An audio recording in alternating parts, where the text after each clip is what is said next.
Another accomplishment of the ancient Romans was the creation of the Circus Maximus, which, although it was a home for entertainment for the Romans, was nothing like the modern-day circus that we know. Like the Colosseum, the Circus Maximus was home to many types of entertainment. However, the Circus Maximus could hold nearly 3 times as many spectators as the Colosseum, about 150,000 people. And you can see both of them in this picture. Up here in the upper left is the Colosseum, and then the longer track is the Circus Maximus, which you can see is much larger. Built in the hills of Rome, the Circus Maximus was the first and largest stadium in ancient Rome.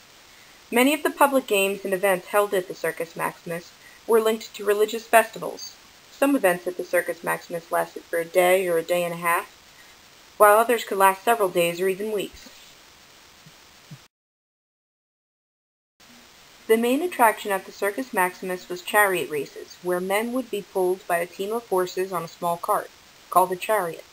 Chariot races usually consisted of 7 laps around the large track. Races would run from dawn to dusk with as many as 25 events per day. In between races, there would be boxing and wrestling matches or other forms of entertainment, including the execution of Christians, who were a persecuted group in Rome for hundreds of years. Charioteers, the men who drove the chariots, would stand on a small cart attached to a team of horses, as you can see in the bottom picture here. These horses would race around the track while crowds cheered on their favorites. This picture from modern-day Rome shows what the ruins of the starting gates looked like at the Circus Maximus. This is where the chariot drivers would wait to begin their race.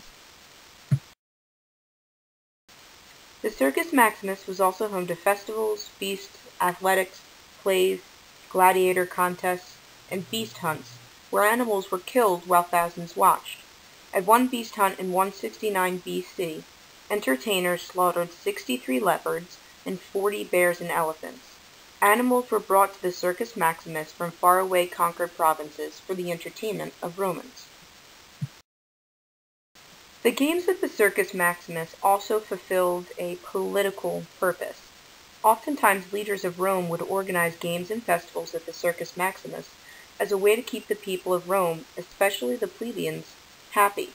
Some emperors dedicated as many as 135 days out of a 365-day year to festivals and games in the Circus Maximus.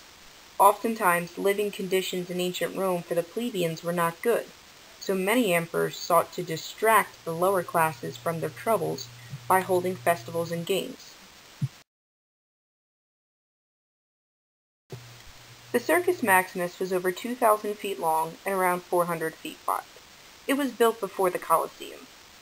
Seating in the Circus Maximus, like in the Colosseum, was organized by class. The tiers closest to the ground level were reserved for the patricians and political or religious officials, essentially the wealthy people of Rome, while the remaining seats, about 2/3 of the total arena, were meant for Roman plebeians and non-citizens.